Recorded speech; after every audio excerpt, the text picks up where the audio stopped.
Juan Kapitulo 6, versikulo 35. Si Jesus miingon kanila, "Ako mao ang pan nga naghatag sa kinabuhi. Ang muari kanako dili nagayod gutomon, ug ang mutuo kanako dili nagayod uhawon." Pan sa kinabuhi.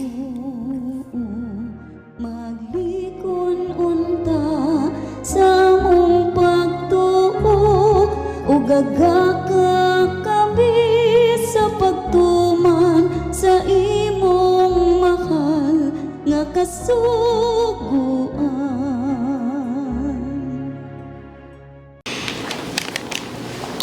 Ginumana kaninyo Santos nga Ebanghelyo sumala ni San Juan. Humaniyag sulti naluya siya unawad ang kadasig unya miingon sa tinud-anay usan ninyo dinhi magabudhi kanako.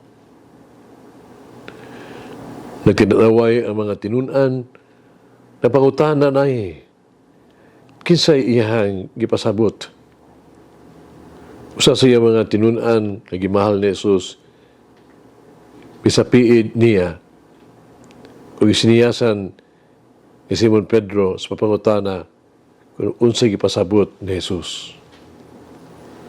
Ang tinun-an ni pasigad ni Jesus nangutana, Ginoo, kinsa siya? Mitubag sa Jesus, itunlob ko ang piraso sa tinapay. Ang ako tagaan mao siya.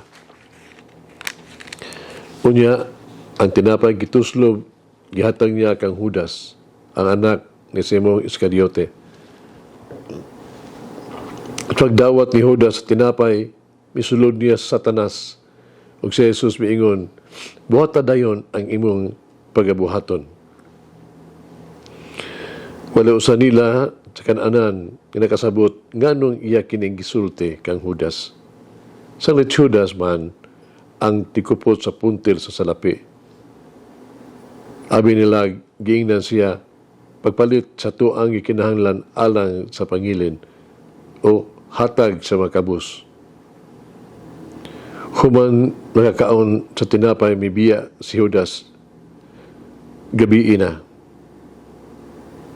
Sa wala pa si Judas, mingon si Jesus, himayaon na karon ang anak sa tao, himayaon ang Diyos diya niya. Busa, himayaon siya sa Diyos o buhaton niya dayon. Mga anak, sa dili madugay, ubiya ko kaninyo. Mangita mo kanako, apan sa magisulti ko sa mga Hudiyo, ingnon tamo, dili mo makaadto sa kuang adtuan. Mayroon kaniya si Simon Pedro, Ginoo, asa ka paingon? Mitubag si Jesus, dili mo makaadto sa akong adtuan, para maabutra ang inyuhang panahon. Ningon si Pedro, kung dili man ko makauban nimo karon, andom na ko sa pagtugyan sa akong kaugulingong kinabuhi alang nimo. Si Jesus mitubag, ihatag man nimo ang imong kinabuhi alang kanako? Sa pagkatinuod, sultihan ko ikaw, dili pa gani mo tutugaok ang sunoy. Ilimod ko nimo sa makatulo. Ang Ebanghelyo sa Ginoo. Pasalamati ang Ginoo, kay siya maayo, ang iyang gugma mulungtad, hangtod sa kahangturan. Pasalamati ang Diyos sa tanang mga Diyos, ang iyang gugma malungtaron. Pasalamati ang Ginoo sa mga Ginoo, ang iyang gugma malungtaron.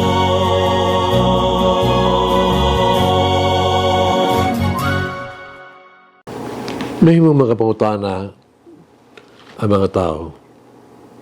Naguol pag-ayo si Jesus? Wala ba siya mag-ingon kaniadto ayaw tuguti ang kasamok sa inyong mga kasing-kasing? Ganun nabalaka naman siya. Pero nakalimtan na ito ba, ang usa ka importante kaayo nga butang mahitungod kang Hesus, nga anak sa Dios, nga nagbuhat sa tao. Tungod ini kinahanglan nga siya mahimong sama kanila nga hingpit nga tao sa tanang paagi. Si Jesus ingon ang balaang pulong nga nahimong tao. Nakasinati usab sa kalibutan nga sa pagbati sa tao, lakip na ang pagkasamok. Apan unsa hinungdan ni ining kasamok? Si Jesus mismo naghatag sa tubag. Pag pa niya, amen, amen, sultihan ko kamo. Usa ka ninyo magbudhi ka nako. O kinsa kini siya? Malalayan kundi si Judas Iscariote ang mabudhion. Ang usa siya mga pinili, gimahal pagani, o gipialan isip pamahandi. Sakit kaayo ang pagbudhi at nagadaman sa usa ka tao. Pumuntan alang, no? Ang bation sa usa ka kapikas, makadiscover nga budhian siya sa iyang bana o asawa ba. Ang pagbudhi, usab sa suod na itong mahigala ka nato. Sakit. Isa pa ni ini, gani, sa Ebanghelyo pa kaulawi ni Jesus si Judas, tubangan sa mga apostoles, pansahilom, misulti sa mabudhion, unsa ang imong buhaton, buhata dayon.